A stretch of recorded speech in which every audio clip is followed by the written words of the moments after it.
દિવ્યાંગ બાળકો સાથે સુરતની મહુવા વિધાનસભા ધારાસભ્યના દિવ્યાંગ બાળકો સાથે પતંગોત્સવ ઉજવ્યો હતો। મહુવા તાલુકાની પ્રાથમિક શાળાના 180 દિવ્યાંગ બાળકો પતંગ ચગાવી ઉત્સવનો આનંદ લીધો હતો। સુરત જિલ્લાના નવનિયુક્ત જિલ્લા પ્રાથમિક શિક્ષણ અધિકારી ઉપસ્થિત રહ્યા હતા। નમસ્કાર, આજે મહુવા તાલુકામાં આ વિસ્તારના માનનીય લોકલાડીલા ધારાસભ્ય શ્રી મોહનભાઈ ડોડિયા સાહેબના પ્રેરણા અને માર્ગદર્શનથી એમના અધ્યક્ષપણા હેઠળ વિશિષ્ટ દિવ્યાંગ બાળકો માટે પતંગોત્સવનું આયોજન કરેલું હતું।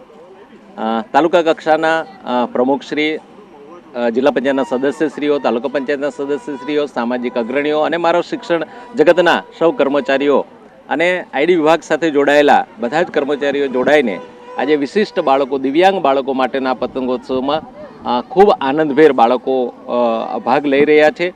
ત્યારે આવનાર દિવસોમાં આવા વિશિષ્ટ બાળકોને, દિવ્યાંગ બાળકોને એક સાચી દિશા મળશે, ગતિ મળશે અને બળ મળશે અને પોતાનું જીવન જે છે એ ખૂબ સારી રીતે ગુજારી શકે અને અન્ય માટે પ્રેરણારૂપ બને એવા શુભ આશય સાથે આ પતંગોત્સવનું આયોજન થયેલું છે। આજરોજ મહુવા તાલુકાનો દિવ્યાંગોનો પતંગ મહોત્સવ રાખવામાં આવ્યો।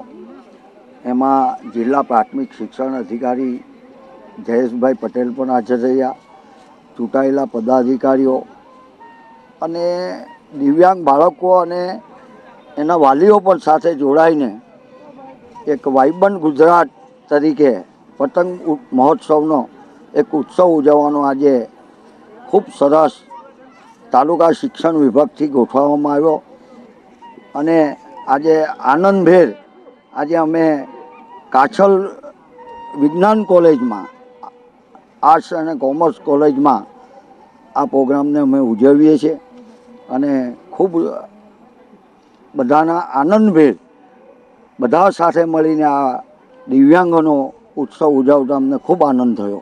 અસ્તુ ભારત માતા કી જય। Bureau report, RN news, Mahuva.